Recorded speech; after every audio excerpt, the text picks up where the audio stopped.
You are back. I wondered if you would be. After last time, after the mirror and the manor and the garden with its patient waiting light, I confess I half expected you to be more cautious, more reluctant to sit down in the dark and listen to the things that live at the edges of ordinary life. And yet, here you are. I will not pretend to be surprised. There is something in the human creature that cannot leave well enough alone, something that peers over the railing, steps off the path, opens the door that every reasonable instinct screams to leave shut. Something that comes back, always comes back, for one more story, one more glimpse into the abyss. Tonight, I have 3 more accounts for you. A man consumed by his own industry, and what remained of him after. A lighthouse whose light was never meant to warn, and a forest, old, patient, hungry, from which people always return, but never quite whole. Keep your flashlight close, listener. You are going to need it. There is a particular kind of death that leaves a mark upon a place. Not the quiet kind, not the peaceful departures of the aged and the resigned. No, I speak of the violent kind, the sudden kind, the kind that scorches itself into the very walls and floors and air of a building, and refuses, with admirable and terrible persistence, to leave. The Harwick Steelworks stood on the eastern edge of town for 43 years, a grim utilitarian cathedral of industry, all corrugated iron and rusted gantries and the perpetual suffocating smell of hot metal.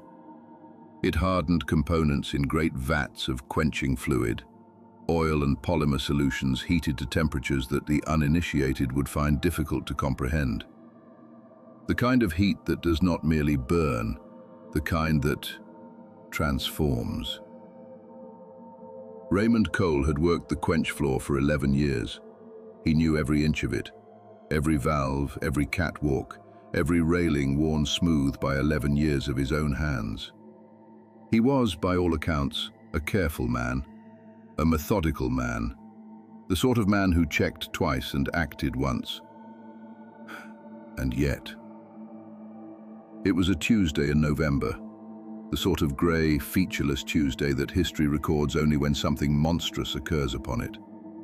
A batch of steel components was being lowered into Vat 3, the overhead crane, the chain assembly, the load swinging slightly, as loads do, in that pendulous, indifferent arc. Raymond was on the catwalk above, guiding the descent. Routine, methodical, perfectly ordinary. The railing gave way without warning. They said later that the weld had been fatigued for months, that it should have been inspected, that it was, in the precise language of the subsequent inquiry, a foreseeable structural failure. They said a great many things in that inquiry. None of them brought Raymond Cole back from Vat 3. The plant closed 18 months later. Economic pressures, the management said. Declining contracts. Nothing, they were careful to emphasize, to do with the accident. Nothing to do with the 3 workers who refused to return to the quench floor after dark. Nothing to do with the night shift supervisor who submitted his resignation after reportedly seeing something on the catwalk above Vat 3. Something that stood at the broken railing and grinned. The Harwick Steelworks sat derelict for 9 years before the urban explorers found it. There were 4 of them, young, equipped with cameras, and the particular brand of confidence that comes from having watched too many other people's adventures and having survived none of your own. They entered through a collapsed section of the eastern wall on a Friday night in October. Their footage was later recovered from a camera found near the main entrance. The camera itself was undamaged. 3 of the 4 returned home that night. The footage shows what you might expect of such places: darkness, rust, the vast, silent machinery of industry stilled and slowly being reclaimed by time. The quench vats, 4 of them in a row, drained now, their surfaces coated in a residue that the camera's light rendered as something between amber and black. VAT-3 was indistinguishable from the others, except for the smell, which the footage could not record, but which the three survivors described independently and identically: sweet, chemical, and beneath it something organic, something that did not belong to rust or oil or decay. The figure appears at the 47th minute of footage, in the background, at the far end of the quench floor, where the shadows were densest and the camera's light barely reached. Standing, perfectly still. The posture was human, the height was human, but the face, when one of the explorers directed a torch toward it, the face was wrong, stretched into an expression that the human musculature is not designed to produce. Too wide, too fixed. The teeth, too many teeth, or perhaps simply too visible, catching the torchlight with the dull gleam of old metal. It did not move. It did not advance. It merely stood and grinned, with the absolute, patient, unhurried satisfaction of something that had been waiting in the dark for 9 years and had finally, at last, been given an audience. The fourth explorer, the one who did not return home, was found the following morning, at the base of VAT-3, unharmed physically, alive, sitting with his back against the cold metal, knees drawn to his chest, staring upward at the catwalk above. He has not spoken since, not one word. But those who have sat with him in the years that followed report that he smiles sometimes, in the dark, when he thinks no one is watching. A wide smile, too wide, too fixed. And so Raymond Cole endures, in the only way available to those who are taken so suddenly, so violently, that the world does not have time to register their absence. He endures in the metal and the dark and the heat-scarred walls of the place that made him and unmade him in equal measure. There is, perhaps, a grim comfort in that, a horror rooted in industry, in steel and fire and the failures of load-bearing welds, is at least a horror with a certain comprehensible brutality. It happened. It was witnessed. It left evidence. The kind of thing that inquiries are written about. The kind of thing, one might tell oneself, that could not happen to a person who checks their railings. How fortunate, then, that our second story requires no railings at all.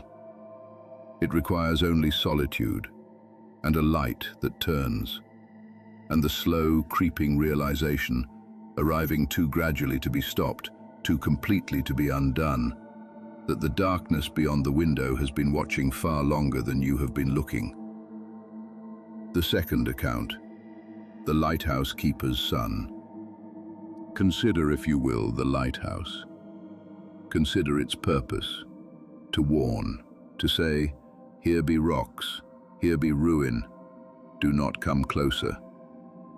Consider the magnificent, terrible irony of a structure whose entire existence is devoted to keeping things away, and yet whose light, visible for miles in every direction, draws everything toward it.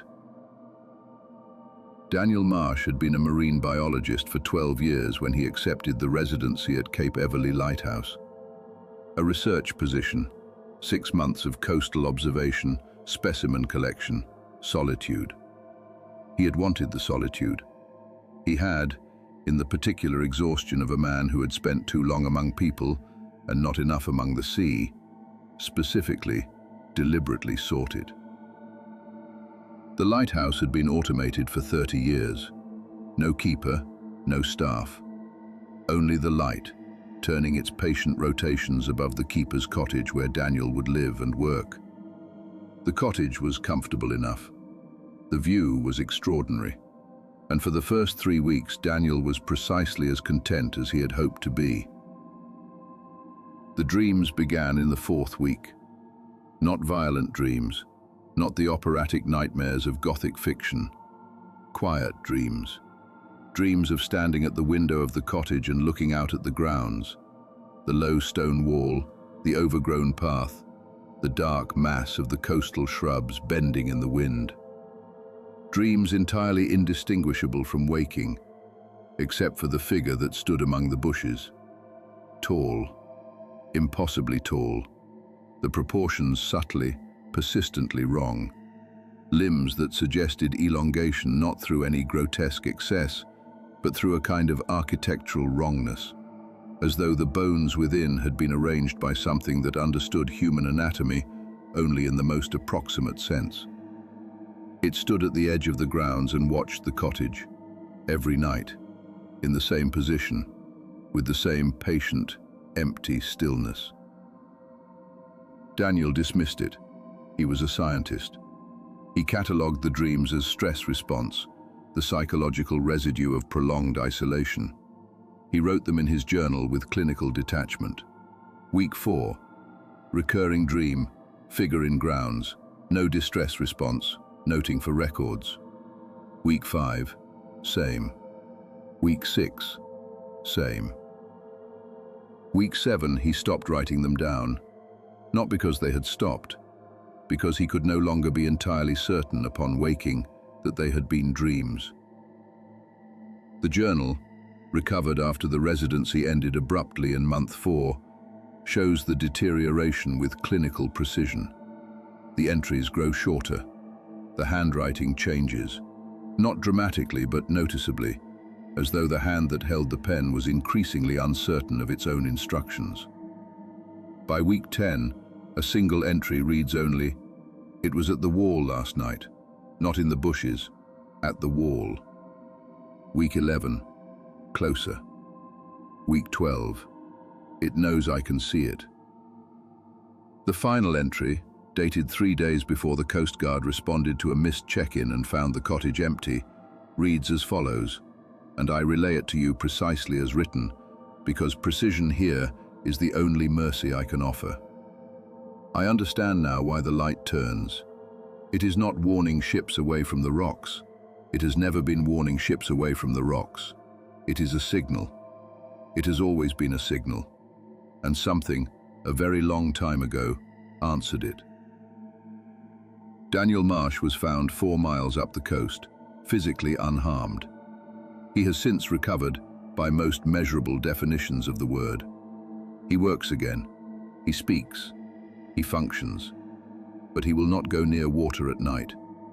And those who know him well report that sometimes, in company, his gaze will drift to a window, any window, and fix upon something in the darkness beyond it, something no one else can see. And in those moments, his expression is not one of fear. It is one of recognition. 2 stories now. 2 ordinary souls brought to the precipice of something vast and indifferent. One by accident, one by solitude. Both in their fashion undone not by malice but by proximity. By the simple, catastrophic misfortune of being in the wrong place at the moment the wrong thing decided to look back. Urban explorers, marine biologists. The modern world supplies its victims from the most unexpected professions. But perhaps you find comfort in that too. Perhaps you tell yourself that you are neither reckless enough to enter abandoned factories by torchlight, nor isolated enough to spend 4 months alone at a lighthouse on a desolate coast. Perhaps you are quite certain that the particular circumstances of those 2 accounts could never, in any reasonable configuration of events, apply to you. Then let me offer you something older than urban exploration, older than marine biology, older perhaps than the very instinct that keeps you on the path and out of the trees. A village, a forest, a warning that has endured for generations, and the 3 words that every child in Millhaven learns before almost anything else. The third and final account. The thing that walks the Millhaven Wood. Every village has its warnings, its hedgerows of folk wisdom, planted generations deep against the dark. Do not go to the crossroads at midnight. Do not call names into still water. Do not enter the wood after the bell has struck 9.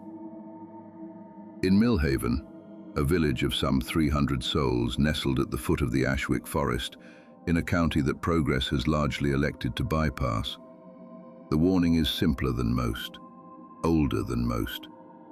3 words, passed from parent to child with the particular gravity reserved for things that are not explained because they do not need to be.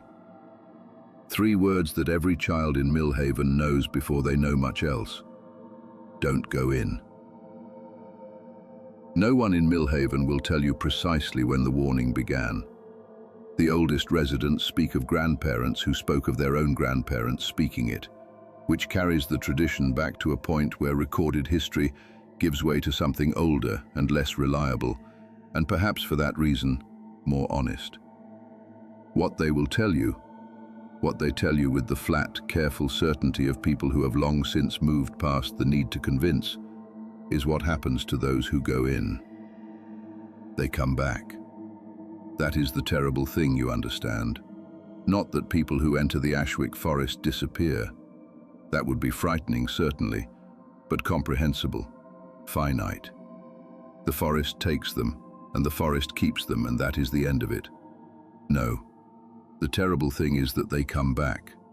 Always. Within 3 days.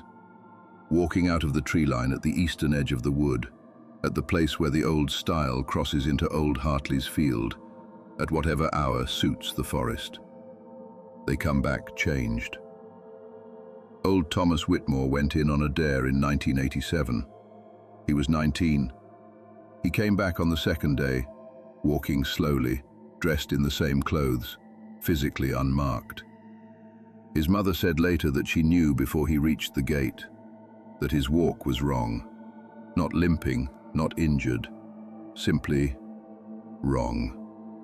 As though something was wearing Thomas Whitmore's body with great care and reasonable competence, but without the lifetime of unconscious habit that makes a person's gait their own. He lived another 30 years. He was, by all formal measures, Thomas Whitmore. He knew his family, he knew his history. He laughed at the right moments and grieved at the right moments, and went to the pub on Fridays as he always had. But he would not go near the forest, ever. And when his granddaughter, too young to know better, asked him once what was in the wood, he looked at her for a long moment with eyes that the girl, now grown, still describes as the wrongest thing she has ever seen in a human face. Not evil, not malicious, simply absent. As though whatever looks out through a person's eyes had, just for that moment, forgotten to perform. Nothing, he said. There's nothing in the wood. And then he smiled, just slightly, and went back to his tea. The last person to enter the Ashwick Forest went in 2 autumns ago. A journalist, young, ambitious, contemptuous of folk tradition in the way that the educated so often are, right up until the moment they are given reason to reconsider. He went in with a recorder and a notebook, and the unshakable confidence of someone who has never encountered anything his education did not prepare him for. He came back on the 3rd day. The article he had gone to write was never filed. He left journalism shortly after. Those who knew him say he is fine, perfectly fine, settled in a new town, new job, new life, sends cards at Christmas. But he has not been back to Millhaven. And when someone who knew him before made the error of mentioning the Ashwick Forest in his presence, just once, in passing, at a dinner party 2 years after, he went very still, and turned, and looked at the window, and the room, by every account of every person present, went cold. Don't go in. 3 words. That is all the warning Millhaven has ever needed. That is all the warning anyone ever needs. 3 more stories.